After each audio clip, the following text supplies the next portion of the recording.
ભગવાનને જ પ્રાર્થના કરી છે કે આપણું મન જે છે એ ભગવાનની કથાઓમાં લાગે.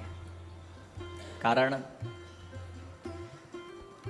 એક તો કલયુગનો સમય છે, બીજું આપણી પાસે સાંભળવાનો અભ્યાસ નથી.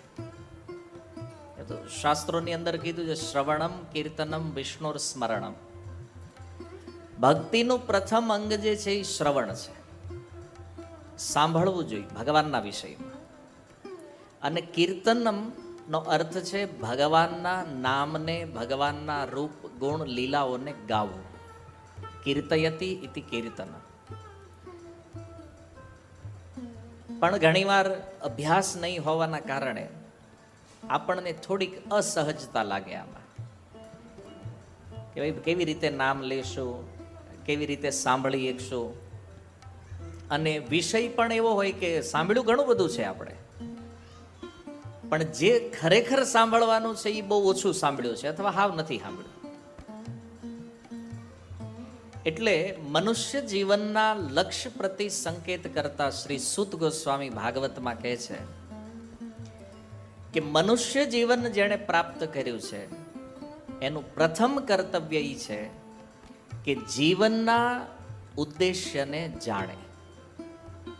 મનુષ્ય તો આપણે બધા બન્યા છીએ. હવે કર્તવ્ય એ છે કે આ મનુષ્ય આપણને કેમ બનાવ્યા છે.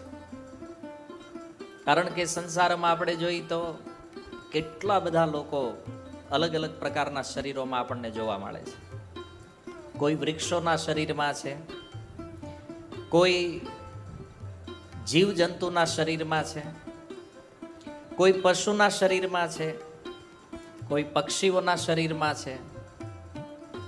અલગ અલગ એટલા બધા શરીરો છે કે અમુક અમુક યોનિઓના આપણને નામ પણ ખબર નથી. એવા પણ જીવ આ સંસારમાં અસ્તિત્વમાં છે.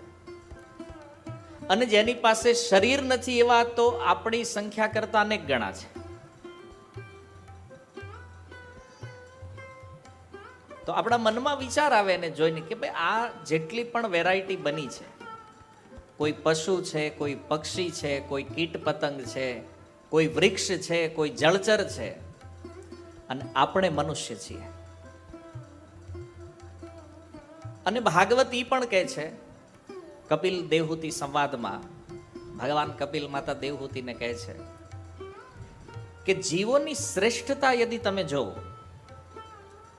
તો સૌથી નીચેમાં નીચે એવા જીવ છે જેને આપણે જોઈ નથી શકતા. કોઈ વાયરસ, બેક્ટેરિયા, જેને જોવા માટે માઇક્રોસ્કોપની જરૂર પડે, સીધી આંખે દેખાતા નથી. એનાથી થોડા શ્રેષ્ઠ જીવ કોણ છે? જે દેખાય છે આપણે. એમાંથી ઉપર જોવો તો જળચર, એનાથી શ્રેષ્ઠ વૃક્ષ, એનાથી ઉપર છે પક્ષી, એનાથી ઉપર છે પશુ, અને સર્વોત્તમ શરીર જે છે એ મનુષ્ય દેહ છે. પણ વર્તમાન સમયની અંદર જોવામાં આવે તો પ્રાય મોટા ભાગના લોકો એક જ કાર્યમાં પ્રવૃત્ત થયેલા છે, અને એ છે આહાર, નિદ્રા, ભય અને મૈથુન. આહાર મતલબ ખાવું, નિદ્રાનો અર્થ છે સૂવું, ભયથી રક્ષણ કરવા માટે પોતાના સુરક્ષાની યોજનાઓ બનાવવી, અને મૈથુનનો અર્થ છે પોતાની જેવા અન્ય શરીરોને ઉત્પન્ન કરવા. તો આ સંસારમાં જેટલું પણ કાર્ય થાય છે મૂળ તો આ ચાર વસ્તુ માટે છે. કોઈને પૂછીએ છીએ બિઝનેસ કેમ કરો છો? બોલે ખાવા માટે. તો મહેનત કરી, ખાઈ લીધું, પછી હવે શરીર થાકી ગયું છે તો નિદ્રા, આરામ આપો એને, સૂઈ જાય. ક્યાં સુવાડવું એને? કઈ રોડે તો નહીં હુવે. બનાવવાની વ્યવસ્થા બનાવો કે ઠંડી ન લાગે, ગરમી ન લાગે, વરસાદથી કોઈ સમસ્યા ન થાય. તો થોડું ઈ પણ સુંદર સુંદર ભવનો તૈયાર થયા. અને સૌથી વિશેષ મૈથુન, સંતાન. જે જે શરીરોમાં છે, મનુષ્ય છે તો મનુષ્યના રૂપમાં સંતાનોની ઉત્પત્તિ કરી, અને અંતે મૃત્યુ. જો આ 4 જ કામ કરીને પછી મરવાનું છે, તો વિચાર એ કરવો જોઈએ કે આપણે અહીંયા આવ્યા શા માટે? કાંઈક તો લક્ષ્ય છે. આ જ 4 કામ જો કરવાના હોત તો પછી બીજા શરીરોમાં બહુ સારી રીતે આ બધું થાય છે. પશુઓની અંદર એવું નથી કે કોઈ પ્રકારના ભોગ નથી. આજકાલ મનુષ્ય એવું વિચાર કરે કે આપણે મનુષ્ય બન્યા છીએ, આપણને આટલી બધી સુવિધાઓ મળી છે, અને આ સુવિધા અન્ય શરીરોમાં ક્યાં છે? આવું આપણે વિચારતા હોય કે આટલા સરસ સરસ મકાનો, ભવનો, આટલી સુંદર ગાડીઓ, આટલા સુંદર સુંદર કપડાં, આટલી સુંદર વ્યવસ્થાઓ આ તો મનુષ્યો પાસે છે, અન્ય શરીરોમાં તો નથી. તો પછી એનું આહાર નિદ્રા ભય ને આપણું આહાર નિદ્રા ભય એક કેવી રીતે થઈ ગયું? તો શરીર ભલે જુદા હોય, પણ આનંદનું જે સુખ છે એ બધા શરીરોમાં એક જ સમાન છે. આપણે કોઈ સારી એવી રેસ્ટોરન્ટમાં બેઠા હોય અને ત્યાં બેસીને પીઝા પાસ્તાનો આનંદ ઉઠાવતા હોય, એસી ચાલુ હોય ને ફર્સ્ટ ક્લાસ, આમ કોઈ પ્રકારની કમી નથી, ને આપણને એવું લાગે આનાથી વધારે સુખ જીવનમાં બીજું કોઈ નથી. આવો ભાવ આપણી અંદર હોય તો ઋષભદેવ પોતાના પુત્રોને ઉપદેશ આપતા કહે છે કે આ મનુષ્ય લોકમાં મનુષ્ય જીવન જે છે એ ખાવા પીવા ઊંઘવા માટે નથી. આનું જે સુખ, આનો જે આનંદ છે ને, એ 84 લાખ શરીરોમાં સેમ છે બધામાં. આપણને ભોગોમાં જે પ્રકારના સુખ આનંદની અનુભૂતિ થાય છે, એવા જ સુખ અને આનંદની અનુભૂતિ પશુઓને પણ થાય છે. આપણે એમ વિચારતા હોય કે આપણે કેટલા સરસ બેડ ઉપર સૂતા છીએ, મુલાયમ ગાડલું હોય, ઓઢવા માટે સારી રજાઈઓ હોય, અને બહાર ઠંડીની મોસમ હોય, અને એમાં આપણે થાય ઓહો આપણે તો પરમ આનંદ છે. ઘોડો તબેલામાં ઊભો ઊભો સૂવે ને એને એટલું જ સુખ, એવું જ ફિલિંગ આવે એને સેમ. ભલે અહીંયા ગાડલું નથી, અહીંયા ઓઢવાનું નથી, સેમ ફિલિંગ. કોઈ પશુ સૂવે છે એને પણ આનંદિત છે. આપણે પીઝા પાસ્તા ખાવામાં જે આનંદ લઈએ છીએ, એક સુવરને ગટરનું મળ ખાવામાં સેમ આનંદ છે, એ જ ફિલિંગ છે. આ બીજાણીએ આજીવન સુવર એક જ કામમાં લાગેલું છે કે મળનો સ્ટોક ક્યાંથી મળે. આખું જીવન એમાં નીકળી જાય, કારણ કે એને રહેવાનું છે ગટરમાં, અને એને એક જ વસ્તુ પ્રાપ્ત કરવાની છે કે મળ કેવી રીતે મળે, એનો ખોરાક છે, અને એમાં એના આનંદ છે. જેમ સુવર પોતાનું આખું જીવન એ મળ શોધવામાં કાઢી નાખે, એમ આપણું આખું જીવન આ સંસારની વસ્તુઓને ભેગી કરવામાં જો નીકળી જાય, આમાં કોઈ બુદ્ધિમાની લાગે છે? શું વિચારો છે?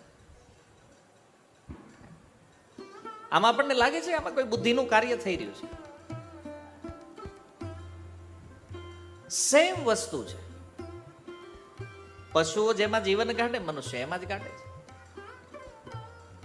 આપણે ધન સંપત્તિ એકત્ર કરીએ છીએ, સુખ ભોગની વસ્તુઓ એકત્ર કરીએ છીએ,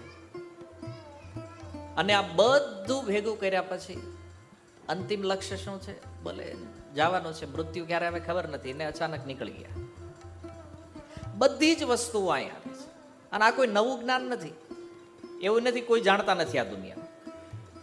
બધા લોકોને ખબર છે કે આ સંસારથી આજ સુધી કોઈ કાંઈ લઈને ગયું નથી.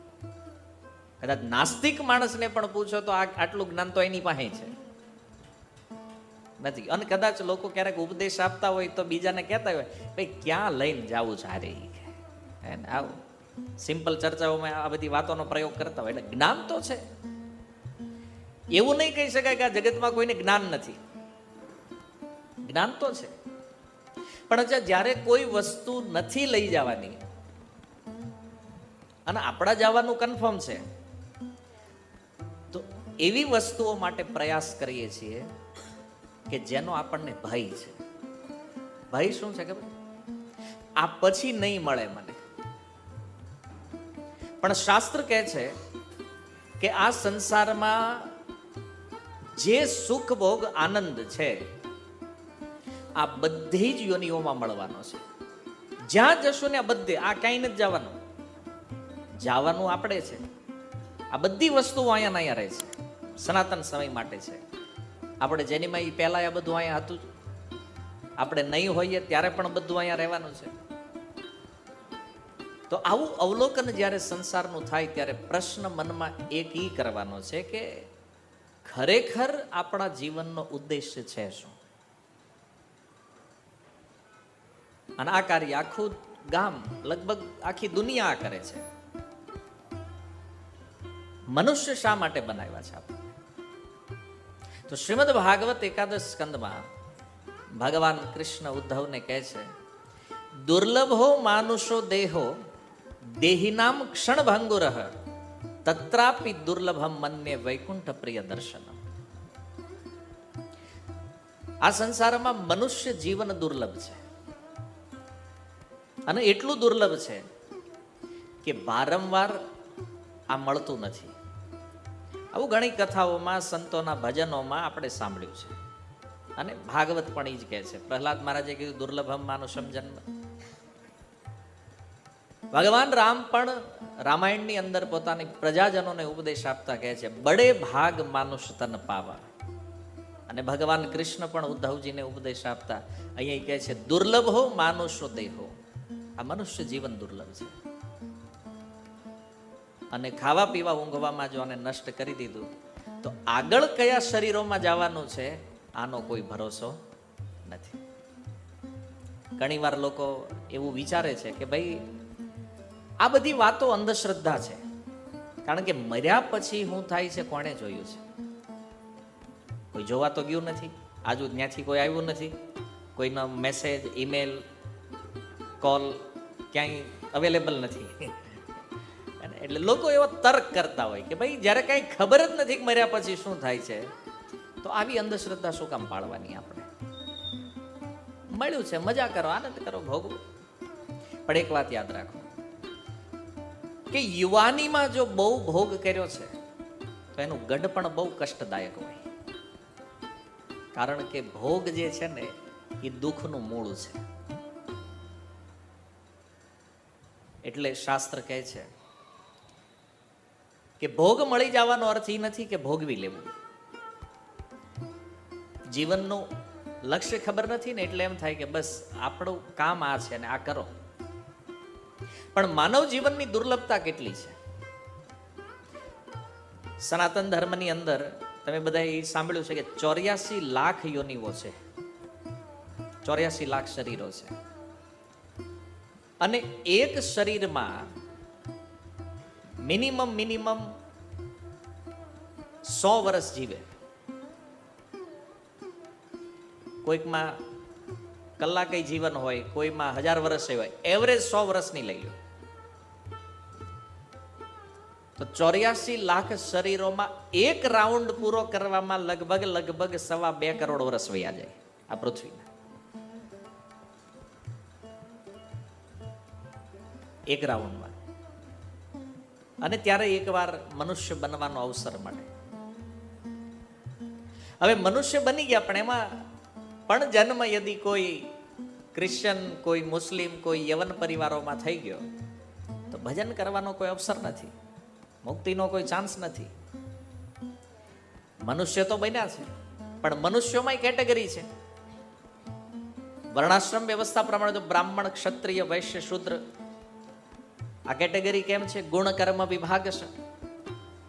બ્રાહ્મણત્વનો ગુણ છે એટલે બ્રાહ્મણ છે, ક્ષત્રિયત્વનો ગુણ છે તો ક્ષત્રિય છે, વ્યાપારનો ગુણ છે તો વૈશ્ય છે, સેવાનો ગુણ છે તો શૂદ્ર છે. એમાં પણ વિભાજન છે. તો હરેક બુદ્ધિ આનો ઉત્તર શોધવા માટે સક્ષમ નથી. નહીતર આ સંસારમાં પાપ કે અન્યાય, અનીતિ જેવું કાંઈ હોય જ નહીં. જો બધા જ લોકો એ વિચારતા હોય કે આ જીવનનો કંઈક ઉદ્દેશ્ય છે, આને સમજવું જોઈએ, એના માટે કાર્યરત હોય તો આટલી બધી માથાકૂટ આ જગતમાં હોય નહીં. પણ નથી. જન્મ લેતા પણ જોવે છે, મૃત્યુ પામતા પણ જોવે છે. છતાં ક્યારેય વ્યક્તિને એ વિચાર નથી કે આમાંથી કંઈક શિક્ષા લેવી જોઈએ, આમાંથી કંઈક સમજવું જોઈએ. તમે વિચાર કરો, કોઈનું મૃત્યુ જ્યારે થાય છે તો એને સ્મશાન લઈ જતી વખતે આપણે શું બોલીએ છીએ? રામ નામ સત્ય છે. આ જ ઉચ્ચારણ છે. અચ્છા, રામ નામ સત્ય છે તો કેટલા લોકોના મૃત્યુ પછી આપણે રામ નામ લેવાનું ચાલુ કર્યું છે? રામ નામ સત્યનો મતલબ શું છે જાણો છો? કે ભગવાનના નામ સિવાય જગતમાં બધું જ અસત્ય છે. અને આ ક્યારે સમજાય છે? જ્યારે કોઈના શવને ખંભે ઉપાડ્યું હોય ને ત્યારે એમ લાગે કે ભગવાનના નામ સિવાય બાકી આખું જગત અસત્ય છે. અને મહાપુરુષોનો અનુભવ આ કહે છે. ભગવાન શિવ કહે છે, સચ હિ કહું ઉમા અનુભવ અપના, સત હરિ ભજન જગત સબ સપના. શિવજી કહે છે, મારા જીવનનો અનુભવ કહું છું કે આ જગતમાં સત્ય કેવલ ભગવાનનું નામ છે, બાકી બધું સ્વપ્ન સમાન છે.